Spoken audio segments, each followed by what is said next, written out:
जय हिंद दोस्तों, राम राम, जय श्री कृष्णा दोस्तों।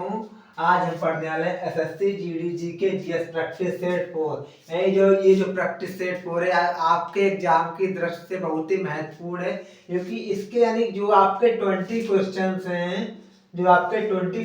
हैं, वो लगभग मैं आपको बताऊं तो 2 3 या 4 बार आपके एसएससी जीडी एग्जाम यानी प्रीवियस एग्जाम में आ चुके हैं। और मैं आपसे प्रॉमिस करता हूँ, यदि आपने हमारे 50 प्रैक्टिस सेट लगा लिए, यदि आपने हमारे 50 प्रैक्टिस सेट लगा लिए तो आप 15 प्लस करके ही आओगे। ये मैंने आपसे पहले भी कहा था और आज भी कहूँगा, रोज भी कहूँगा, याद रखना। क्योंकि और हमने आपसे कहा था कि हमारी जो क्लास है वो 1 घंटे की नहीं होने वाली है, याद रखना।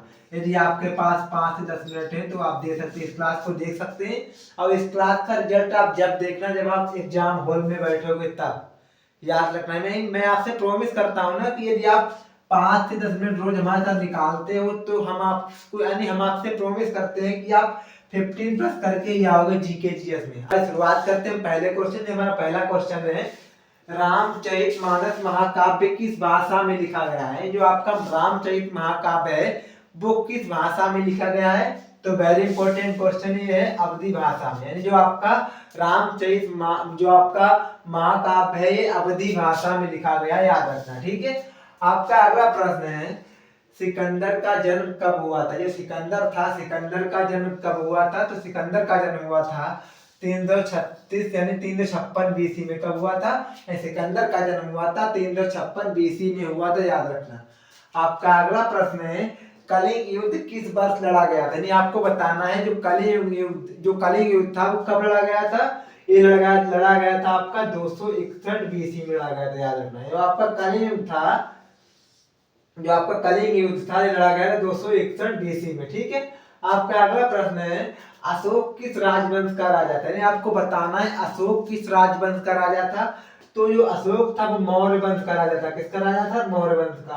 और आपको यहाँ बताना है कमेंट करके, मौर्य वंश के फाउंडर कौन थे? मौर्य वंश के फाउंडर कौन थे? मौर्य वंश के संस्थापक कौन थे? आपको बताना है, ठीक है। आपका अगला प्रश्न है, बिंबिसार किस राजवंश का राजा था? जो बिंबिसार था, जो आपका बिंबिसार था, ये किस राजवंश का राजा था? ये था हर्यक वंश का राजा। किसका राजा था? हर्यक वंश का राजा था, याद रखना।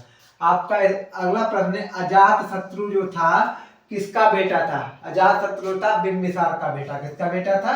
बिंबिसार का बेटा था, याद रखना। आपका अगला प्रश्न है, अखिल भारतीय हरिजन संघ की स्थापना कब हुई थी?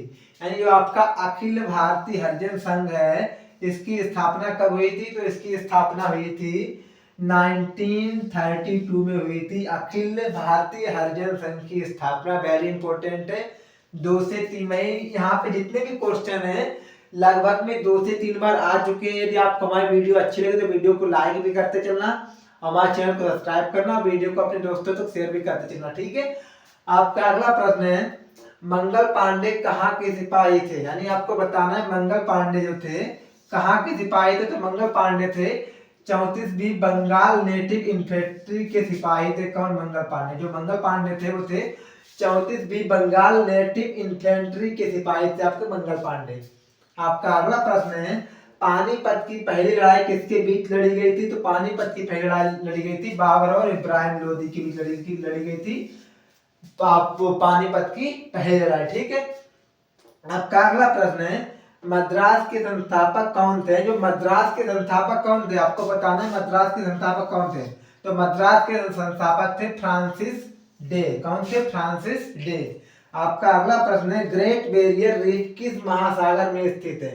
यानी ग्रेट जो बैरियर रीफ है वो किस महासागर में स्थित है? ये स्थित है प्रशांत महासागर। कहाँ स्थित है? प्रशांत महासागर में। आपका अगला प्रश्न है, किस राज्य में सबसे कम जन्म दर है? यानी किस राज्य में सबसे कम जन्म दर है? तो वो आपका राज्य है केरल। कौन सा राज्य है? केरल, याद रखना, वेरी इंपॉर्टेंट क्वेश्चन है। आपका अगला प्रश्न है, भारत में गेंडे का प्राकृतिक आवास क्या है? जो भारत में गेंडा है उनका प्राकृतिक आवास क्या है? तो उनका प्राकृतिक आवास है काजीरंगा। क्या है आपका? काजीरंगा, आपको याद रखना, ठीक है। आपका अगला प्रश्न है, भारतीय संविधान का कौन सा अनुच्छेद कहता है कि भारत में चुनाव आयोग होना चाहिए? यानी कि भारतीय संविधान का ऐसा कौन सा अनुच्छेद जो कहता है कि भारत में चुनाव आयोग होना चाहिए? तो वो आपका उत्तर है अनुच्छेद 324 कहता है कि भारत में चुनाव आयोग होना चाहिए। आपका अगला प्रश्न है ब्रह्मपुत्र को तिब्बत में किस नाम से जाना जाता है। आपको बताना है कि ब्रह्मपुत्र नदी है जिसको हम भारत में ब्रह्मपुत्र कहते हैं, उसको तिब्बत में किस नाम से जाना जाता है। तो उसको तिब्बत में जाना जाता है त्संगपो। किस नाम से जाना जाता है? त्संगपो नाम से भारत है जो ब्रह्मपुत्र नदी को तिब्बत में जाना जाता है, याद रखना, ठीक है। आपका अगला प्रश्न है पश्चिमी और पूर्वी घाट कहाँ मिलते हैं। आपको बताना है पश्चिमी और पूर्वी घाट कहाँ मिलते हैं।